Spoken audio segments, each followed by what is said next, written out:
Bonsai is a game that I first tried at Gen Con last year and I loved it. I wanted to buy a copy, but alas, it was sold out. And so a couple of months later, I was able finally to track down a copy and I played it, and I'm very happy because I still liked it as much as I liked it when I played it last year.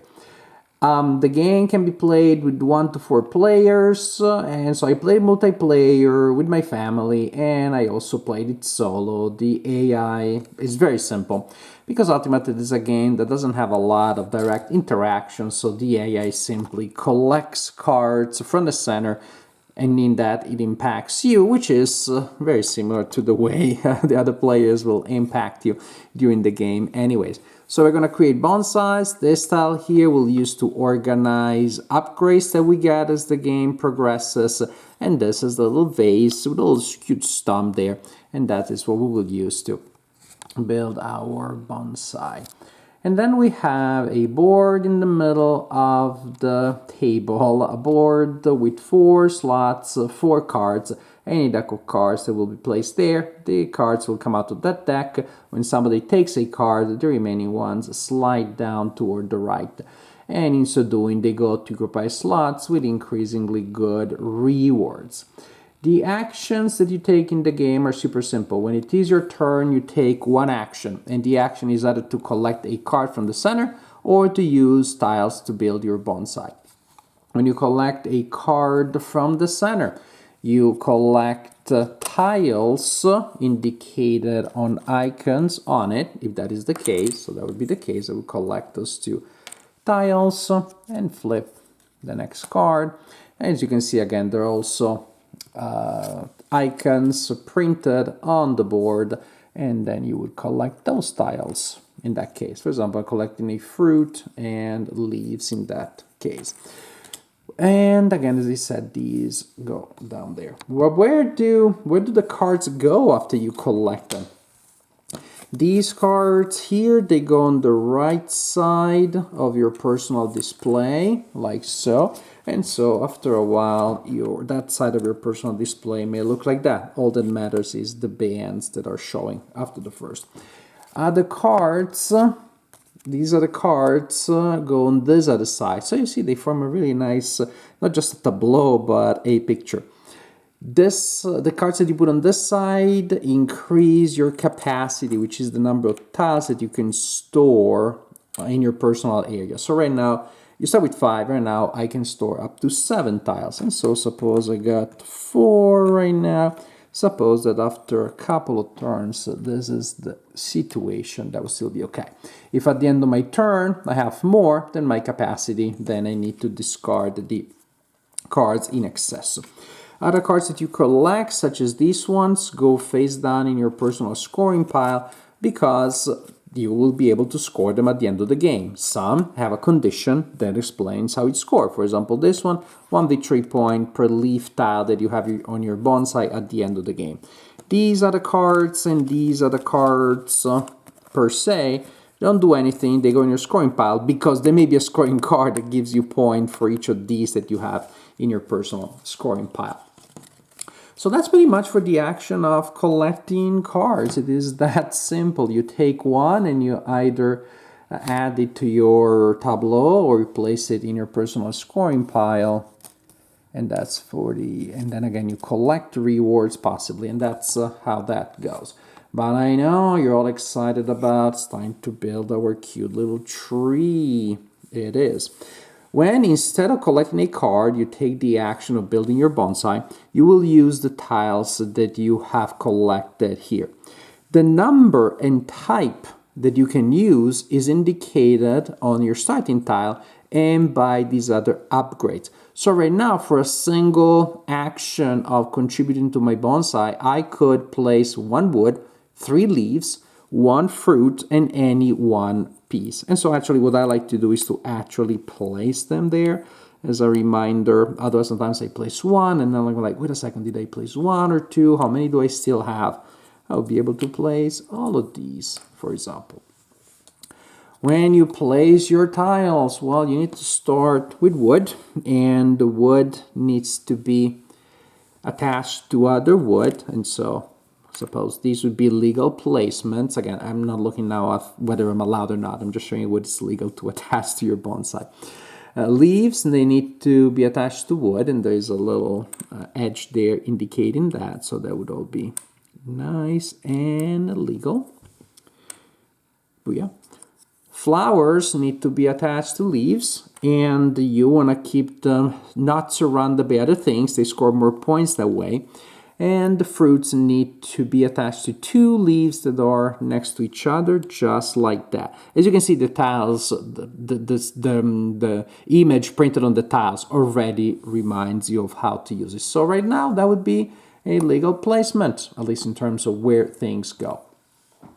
After you're done with your action, you can also check those tiles. These are scoring tiles. Not all of them will be available in every game, but you see if you meet a condition that allows you to collect one of these. For example, these tiles here, these scoring tiles here, are based on how many leaves do you have in on your tree. This one, how many fruits. Suppose that after I placed a fruit this round, I have 3. I can choose to collect this tile here.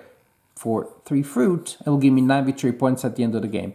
However, I don't have to collect it. I can also choose to not collect it, skip that, in the hope that later I'll be collecting this one, because you can only have 1 per type. So 1 for fruit, 1 for this, 1 for flowers sticking out from the same side, 1 for flowers, for any piece sticking out on one side or both sides or one side and under the vase, and 1 for how many wood tiles you have on your thing.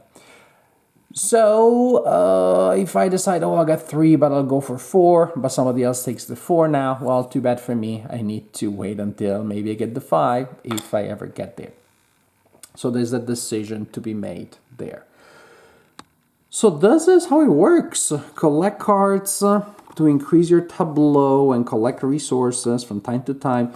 Use them to build your tree. From time to time, collect those scoring tiles that I showed you. The game continues until the deck of cards runs out. Then everybody takes another turn, and then that is the end of the game for reals. And then you score points.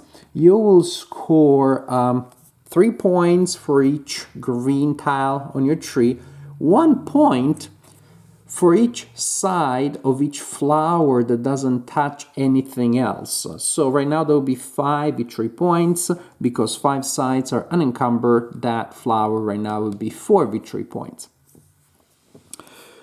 Fruit, you cannot have 2 of them adjacent to one another, as indicated there. Be too easy that way, but each is worth 7 victory points. Not too shabby. Then you look at your personal scoring pile, looking at cards such as these ones, and you simply collect the victory points that they give you. Then you take into account the victory points from these tiles, if you have any, and the player with the highest score wins the game. Playing this game some 6 months after I played it for the first time, I realized, well, my opinions aren't changed. I liked it very much the first time, and I still like it. I was at Gen Con with my kids, so of course most of the games that we played together were family games, and this is such a great family game. You can play with younger players, you can play with casual players, you can also play with your hardcore friends, I guess, when maybe second game of the night, maybe as an extended filler. But definitely it is fairly short and fairly sweet. And it is in its shortness, there's an interesting element and dilemma here. There is definitely an element of engine building, but if you spend too much time building the engine, then it won't really pay off. You won't have time to use it as much as would be necessary. And I like that very much. I said this in several previous reviews of deck building, of engine building games. I like to build an engine. I don't like to run an engine in a game because then it becomes trivial, then it becomes boring. If it's the engine just keeps working all the time the same way, then it becomes repetitive. And here that interesting switching point, when to continue to give yourself options in storage space and when it is time to to use the engine, that's an interesting switching point there. Of course, once you use it, then you still need to collect. And so you're trying to do as many services with as few trips as possible, so to speak, because if I can get the resources I need to build next turn while at the same time collecting a scoring card, which works with what I already have or with what I want to get. So now I want to use that scoring card that is fueled by helpers, then I want to collect those helpers, but can I do that so they also give me good resources, and so on and so forth. A lot of little but significant light decisions that come together very well. The gameplay, so it's interesting. It's light, it's simple, but it's very engaging and rewarding. And it results also in what is an aesthetic experience, because building that tree, which will look very different from game to game, depending on the objectives that you have, depending on what you get, depending on how you want it to look. There's an aesthetic element to that. It's just really pleasant to see that your gameplay is not just resulting in cubes being moved to different spaces of the board, but actually creating something nice, creating something beautiful, creating your little micro work of art. To me, that enhances the quality of the experience. And this really works well because the components are top notch. Those tiles are thick and colorful, the illustrations are nice, everything is of really high quality. So, for a light game that can be a light diversion for hardcore gamers, or something you play with young players or non-gamers, I really recommend Bonsai. And maybe there was a reason why it sold out so quickly at Gen Con. Maybe I'm not the only one who loved it, but definitely I can tell you, for a light game, this is an excellent one and one that I like very much.